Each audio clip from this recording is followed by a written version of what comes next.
situs akuntansi dibagi menjadi 6. Yang pertama transaksi bisnis, yang kedua jurnal umum, yang ketiga buku besar, yang keempat neraca saldo, yang kelima neraca lajur, dan yang terakhir laporan keuangan. Laporan keuangan dibagi menjadi 3. Yang pertama laporan rugi laba, yang kedua laporan selanjutnya neraca laba, dan yang terakhir manfaat posisi keuangan. Untuk mengurangi kemungkinan terjadinya kesalahan dalam penyusunan laporan keuangan, menghubungkan akun dan penyesuaian serta pengaruhnya terhadap laporan keuangan, membantu pelaksanaan audit atau laporan keuangan dalam hal kegiatan perencanaan dan pengorganisasian audit. Yang kedua, penggunaan neraca lajur. Neraca lajur dibuat pada akhir periode akuntansi sebelum atau sesudah proses penyesuaian. Di sini ada tabel format neraca lajur yang berisi perkiraan atau nama akun, neraca saldo debit kredit, penyesuaian debit kredit, neraca saldo setelah penyesuaian debit kredit, rugi laba debit kredit, dan terakhir neraca debit kredit. Selanjutnya di sini ada 5 langkah penyusunan neraca lajur. Yang pertama yaitu memasukkan neraca saldo, memasukkan akun yang terdapat dalam buku besar perusahaan. Nah, di sini ada tabelnya nih guys. Tabelnya itu berisi nama akun, neraca saldo, debit kredit. Nama akunnya berisi kas sebesar 0 miliar di debit, sewa dibayar di muka sebesar 4.800.000 di debit, buku besar 1.400.000 di debit, perlengkapan kantor sebesar 56 juta di debit, utang usaha sebesar 1.370.000 di kredit, modal Pak akun sebesar 1.655.000 di kredit, pendapatan jasa angkutan sebesar 39.200.000 di kredit, dan yang terakhir beban gaji 3 juta.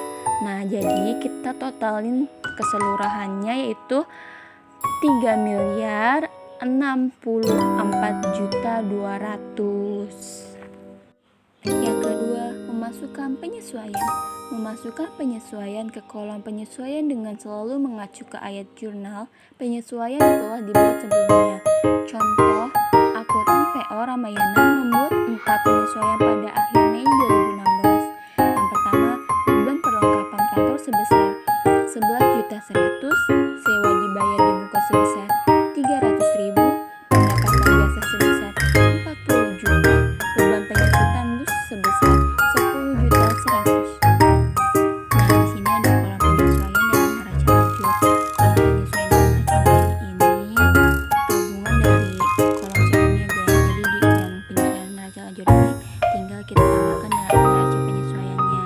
Nah, neraca penyesuaian itu yang berisi beban perlengkapan kantor sebesar 11.100.000, beban sewa sebesar 300, beban penyusutan bus sebesar 10.100.000, akumulasi penyusutan bus sebesar 10.100.000, dan yang terakhir utang usaha sebesar 40 juta. Nah, di neraca saldo kan ada sewa dibayar di muka sebesar 4.800.000 di debit, sedangkan di neraca penyesuaian juga ada beban sewa sebesar 300 di kredit. Nah, jadi kita masukkan. Terus di neraca saldo juga ada perlengkapan kantor sebesar 56 juta di debit, dan di neraca penyesuaian juga ada beban perlengkapan kantor sebesar 11.100.000 di kredit. Nah, jadi kita masukin lagi ya guys. Habis itu di neraca saldo juga ada pendapatan jasa angkutan sebesar 39.200.000 di kredit, sedangkan di neraca penyesuaian juga ada piutang usaha sebesar 40 juta di kredit. Nah, jadi kita masukin. Nah, jadi habis itu kita totalin semuanya dari neraca penyesuaian ini sebesar 61.500.000. Nah, yang ketiga, membuat neraca lajur setelah penyesuaian. Neraca lajur setelah penyesuaian disusun dengan cara menggabungkan saldo yang terdapat di kolom penyesuaian untuk setiap akun yang ada di neraca lajur. Nah, jadi di sini kita cuma tinggal tambahkan neraca saldo setelah disesuaikan, karena di kolom sebelumnya kita sudah ketahui neraca saldo itu setelah totalnya sebesar 3.064.200 dan neraca penyesuaian itu sebesar 61.500.000. Maaf ya guys, ini nolnya kurang 3 karena tempatnya terlalu sempit, jadi dikurangi 3 aku tulisnya. Nah, jadi di sini kita tinggal sesuaikan saja ya guys. Nah, di sini ada kas di neraca saldo sebesar 2 miliar di debit, sedangkan di neraca penyesuaian kas tidak ada, jadi kas langsung dipindahkan ke neraca saldo setelah disesuaikan tetap 2 miliar di debit. Nah, sewa dibayar di muka di neraca saldo sebesar 4.800.000 di debit, sedangkan di neraca penyesuaian kas sewa dibayar di muka itu sebesar 300 di kredit. Debit ketemu kredit itu dikurang, jadi di neraca saldo setelah disesuaikan itu sebesar 4.500.000 karena 4.800.000 dikurangi 300 hasilnya 4.500.000. Nah, ini ada bus di neraca saldo sebesar 1.400.000. Di neraca penyesuaiannya tidak ada, jadi kita langsung pindahkan saja ke neraca saldo setelah disesuaikannya tetap 1.400.000. Nah, perlengkapan kantor di neraca saldo sebesar 56 juta di debit, sedangkan di neraca penyesuaiannya sebesar 11.100.000 di kredit.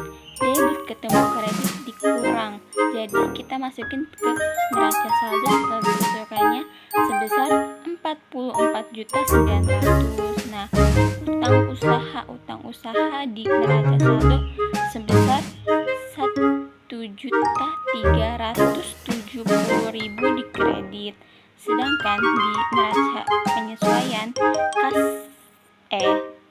di utang usaha itu nggak ada, jadi kita langsung masukin saja ke neraca saldo setelah disesuaikannya tetap 1.370.000. Nah, di sini ada modal Pak Anton di neraca saldo itu sebesar 1.655.000 di kredit.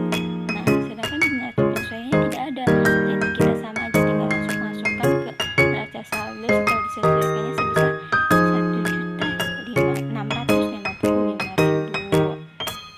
Nah, di sini ada pendapatan jasa angkutan di neraca saldo sebesar 39.200.000 di kredit, sedangkan di neraca penyesuaiannya sebesar 40 juta di kredit. Kredit ketemu kredit ditambah ya guys, jadi kita masuk ke neraca saldo setelah disesuaikannya sebesar 79.200.000 di kredit. Terakhir ada beban gaji di neraca saldo itu sebesar 3 juta, di neraca penyesuaiannya tidak ada, jadi kita langsung masukkan saja ke neraca saldo setelah disesuaikan tetap 3 juta. Nah, jadi total semua dari neraca saldo setelah disesuaikan itu sebesar 3.011.014.300. Nah, yang keempat, memindahkan angka-angka pada saldo neraca setelah penyesuaian ke laporan keuangan. Langkah ini dilakukan dengan 2 cara. Yang pertama, akun pendapatan dan beban diletakkan di kolom laba rugi. Yang kedua, akun aset, liabilitas, modal pemilik, dan pref diletakkan di kolom laporan posisi keuangan sesuai dengan posisinya debit kredit. Dan yang kelima, menghitung laba atau rugi neto. Langkah selanjutnya menjumlahkan sisa debit dan kredit pada kolom laporan laba rugi. Selisih antara sisa debit dan kredit adalah laba tahunan berjalan atau rugi neto. Jika sisi kredit atau akun pendapatan lebih besar dari debit atau akun beban, maka diperoleh laba berjalan. Jika sebaliknya, maka diperoleh rugi neto. Nah, di sini ada laporan keuangan laba rugi. Yang pertama, jika pendapatan lebih besar dari beban, maka laporan rugi laba menyajikan laba periode berjalan. Yang kedua, jika beban lebih besar dari pendapatan, maka laporan laba rugi menyajikan rugi neto. Contoh laporan laba rugi PO Ramayana, laporan laba rugi bulan 31 Mei 2016. Nah, di sini ada debit dan kredit.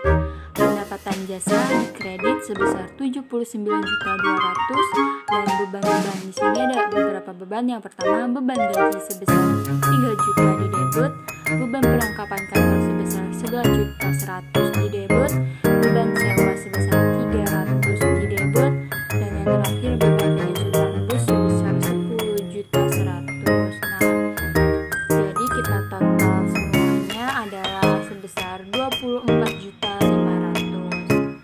Di sini ada pendapatan jasa sebesar 79.200.000 dikurangi dengan 24.500.000 sama dengan 54.700. Karena ini lebih besar, jadi kita namakan laba periode berjalan. Next, di sini ada PO Ramayana Neraca Lajur bulan 31 Mei 2016. Sebelumnya sudah kita ketahui ada neraca saldo, neraca penyesuaian, neraca saldo setelah disesuaikan. Di sini kita tinggal tambahkan laporan laba rugi dan laporan posisi keuangan.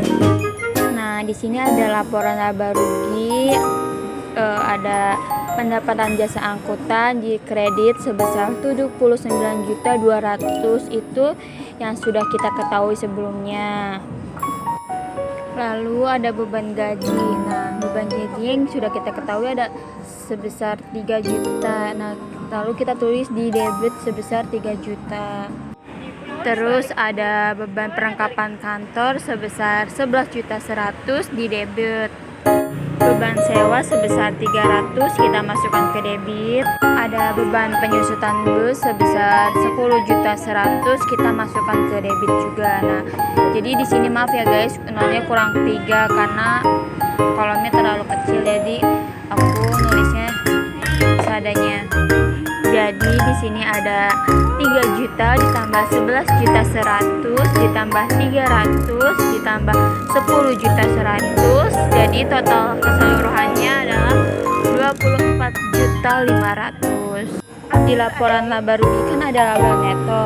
Jadi kita masukin laba netonya sebesar 54.700.000. Maka totalnya jadi 79.200.000. Di bagian kredit hanya ada 79.200.000 itu dari pendapatan jasa angkutan. Jadi kita totalnya tetap 79.200.000. Lalu kita ke laporan posisi keuangan. Di sini kita langsung ke laporan posisi keuangan. Laporan posisi keuangan ini jadi kita masukin dulu dari neraca saldo, terus neraca penyesuaian. Karena di neraca saldo setelah penyesuaian tidak ada apa-apa, jadi kita tulis 2 miliar di debit, 4.500.000 di debit, 1 miliar di debit, lalu 44.900.000 di bagian debit. Dan paling bawah ada piutang usaha sebesar 40 juta. Maka total semuanya yaitu 3.089.800.000. Di bagian kredit terdapat ada utang usaha sebesar 1.303.070.000. Ada modal Pak Anton sebesar 1.655.000 dan yang terakhir ada akumulasi penyusutan bus sebesar 10.100.000. Terus kita totalkan semuanya itu ada 3.035.100.000. Lalu kita tambahkan laba netonya sebesar 54.700.000. Di laporan laba rugi dan laporan posisi keuangan kita harus tambahkan laba neto, jangan lupa ya guys. Maka hasilnya jadi 3.075.100.000. Jadi debit dan kreditnya sama ya teman-teman, balance 3.075.100.000. Jadi buat teman-teman yang masih bingung apa itu laporan Posisi keuangan yaitu adalah sebuah laporan yang menggambarkan posisi keuangan, aset, liabilitas, dan modal pemilik dari suatu perusahaan yang terklasifikasi. Di sini ada klasifikasi laporan keuangan. Yang pertama ada aset lancar. Aset lancar adalah kas dan sumber dana lainnya yang digunakan diharapkan untuk dijual, ditagih, atau digunakan selama 1 tahun operasional perusahaan. Yang kedua, aset tetap. Aset tetap adalah aset yang berwujud yang diperoleh untuk digunakan dalam kegiatan operasional perusahaan. Contohnya tanah, gedung, mesin, kendaraan, dan lain-lain. Yang ketiga, aset tak berwujud. Contohnya hak paten, merek dagang atau brand, hak cipta, rahasia dagang, dan goodwill. Yang keempat, liabilitas lancar. Liabilitas lancar adalah tanggungan yang diperkirakan akan diselesaikan dalam jangka waktu 12 bulan dari tanggal laporan keuangan atau 1 siklus normal operasi perusahaan. Contohnya, utang usaha, utang bank, pendapatan diterima di muka, utang pajak. Yang kelima, liabilitas jangka panjang adalah tanggungan yang diperkirakan akan diselesaikan atau dilunasi lebih dari 12 bulan dari tanggal laporan keuangan atau 1 siklus normal operasi perusahaan. Contohnya, utang obligasi dan utang bank yang jatuh temponya lebih dari 1 tahun. Yang keenam, modal pemilik. Bagian hak pemilik dalam perusahaan yang merupakan nilai sisa dari aset suatu perusahaan setelah dikurangi dengan liabilitas. Segitu saja video pembelajaran dari saya, kurang lebihnya mohon maaf. Terima kasih sudah menonton. Bye bye.